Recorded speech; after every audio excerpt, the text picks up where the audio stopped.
Price Lord. இந்த நாளிலும் கூட உங்களோடு கூட சிந்திக்க முடியாது தெரிந்து கொண்ட ஒரு வேத வசனம் மத்தேயு எழுதின சுவிசேஷம் 7ஆம் அதிகாரம் 13ஆம் வசனம் இவ்வாறாக கூறுகிறது.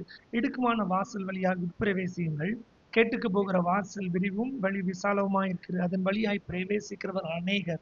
இந்த நாளிலும் கூட அநேகர் நம்ம ரொம்ப சந்தோஷமா இருக்கோம், ரொம்ப நல்லா இருக்கும் நினைச்சிட்டு இருக்கிற ஜனங்கள் கிறிஸ்தவர்கள் கூட அன்று சொல்ல ஒரு காரியம், அது கேட்டுக்கு போகிற வாசல்.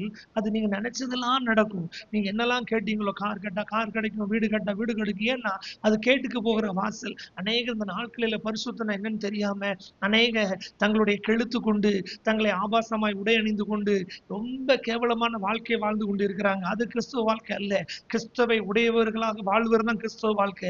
ஆண்டவர் சொல்கிறார் மத்தேயு 7ஆம் அதிகாரத்துல 14ஆம் வசனம், ஜீவனுக்கு போகிற வாசல் இடுக்கும் வழி நெருக்கமா இருக்கிறது, அது கண்டுபிடிக்கிறவர்கள் சில இந்த நாளிலும் கூட அநேகர் ஆண்டவரை விட்டு தூரமாய் போய்விட்டார்கள். அந்த நாட்களுக்குள்ள ஆண்டவர் சொல்றாரு, அநேகர் அநேகர், ஒரு சிலர் அல்ல, அநேகர் சொல்றாங்க, ஆண்டவரே இது கடினமான உபதேசம், யார் இதுக்கு பின்பற்ற முடியும்? அநேகர் அவரை விட்டு தூரமாய் ஆண்டவர் சீஷர்களை பார்த்து சொன்ன ஒரு காரியம், நீங்களும் போய்விட மனதா இருக்கிறீர்களோ? இந்த நாளில் ஆண்டவர் உங்களை பார்த்த ஒரு கேட்கிற கேள்வி, நீங்களும் போய்விட மனதா இருக்கிறீர்களோ?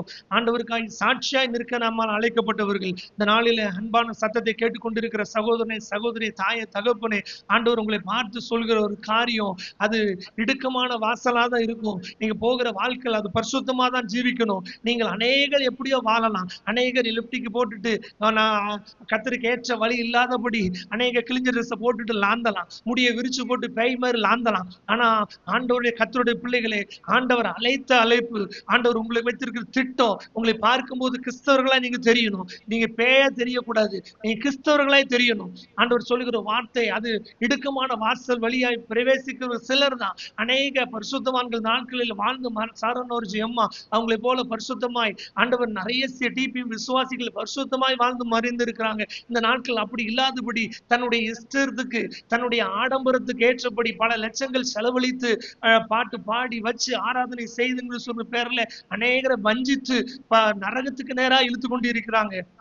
அன்பான சகோதரனே, அநேகர் போலாம். ஆனா ஆண்டவர் சொல்றாரு, நீ அநேகரா இல்லாதபடி சிலரா இருக்க தேவன் உன்னை அழைக்கிறார். அது இடுக்கமான வாசலா தான் இருக்கும். நீ செய்யற காரியங்கள் சில நேரத்துல வாய்க்காம போகும். நீ அநேக நேரத்துல ஜெபம் பண்ணுவ, அநேக நேரத்துல உபத்திரவப்படும். ஆண்டவர் சொல்றாரு, கர்த்தர் உன்னை நேசிக்கிறபடினாலதான் இந்த வழியாய் உன்னை நடத்திருக்கிறார். இஸ்ரவேல் ஜனங்களை குறித்து சொல்லும் போது ஆண்டவர் சொல்றாரு, நான் தான் உன்னை அற்பத்தினால உன்னை நான் கஷ்டப்படுத்துறேன், நான் உன்னை உபத்திரவப்படுத்துறேன், ஏன்னா உன் இரு தொழிலை நீ அறியும்படிக்கு.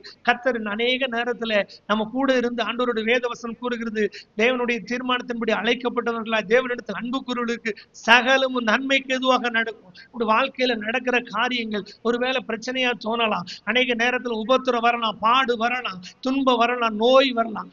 ஆனாலும் கூட அதன் மத்தியிலும் நீ கர்த்தருக்கென்று சாட்சியாய் வாழும்போது, உண்மையாய் ஏதோ உலகத்தின் பிள்ளைகளை போல, ஆடம்பரங்களை போல, சினிமா நடிகைகளை போல, நடிகர்களை போல அநேகர் போலாம். ஒரு லைக்கு ஒரு ஊழியக்கார் எனக்கு பார்த்தேன், ஒரு நாள் அவரு ஒரு ஒரு ஐஸ்கிரீமை சாப்பிட்டுட்டு சூப்பர் அப்படிங்கிறாரு, அதற்கு பல லட்சம் பேர் லைக் பண்ணியிருக்காங்க. ஆனா உண்மையாய் ஊழியம் செய்கிற அநேக ஜனங்களை லைக் பண்ணக்கூடிய ஆட்கள் கிடையாது. அநேக சைக்கிள் ஓட்டி அதை செஞ்சு இதை செஞ்சு முடிய விரிச்சு போட்டு பேய் மாதிரி பிசாசு மாதிரி இருக்கிறவங்களுக்கு எல்லாம் பல லட்சங்கள் லைக் வருது. ஆனா உண்மையாய் ஊழியம் செய்கிற பிள்ளைகளுக்கு ஆண்டவர் யாரையும் லைக் பண்ணணுங்கிற அவசியம் இல்லை. ஆனா நான் சொல்றேன், ஆண்டவருக்குன்னு உண்மையா இரு. அநேக ஜனங்களை அவர்களை பின்பற்றி அவர்களை விட்டு தூரமாய் போனது போல நீங்களும் போயிடாதீங்க. இந்த சத்தத்தை கொண்டு இருக்கிற பிள்ளைகளே, ஆண்டவரோடு இருங்க.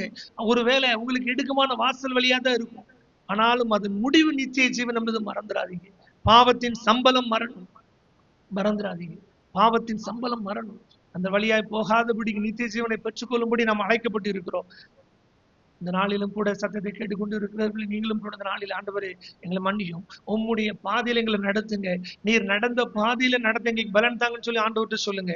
ஆண்டவர் நடந்த பாதையிலே நம்ம போய் அந்த நித்திய ஜீவனை பிரவேசிக்க நாம் அழைக்கப்பட்டிருக்கிறோம் என்பதில் மறந்து விடாதபடி இந்த நாளில இந்த சத்தத்தை கேட்டுக்கொண்டு இருக்கிறவங்க ஆண்டவர் சமூகத்தில், ஆண்டவரை எங்களை மன்னிங்க, எங்களை பரிசுத்தப்படுத்துங்க, பரிசுத்தமாகிறவன் இன்னும் பரிசுத்தமாகட்டும், நீதி செய்கிறவன் இன்னும் நீதி செய்யட்டும். வேதவசனம் கூறுகிறபடி பரிசுத்தமாய் வாழ அழைக்கப்பட்டவர்கள் பரிசுத்தத்தை பயத்தோட பூரணப்படுத்த கடவும் என்று வேதம் கூறுகிறபடி நாம் பரிசுத்தத்தை பயத்தோட பூரணப்படுத்த அழைக்கப்பட்டு இருக்கிறோம்.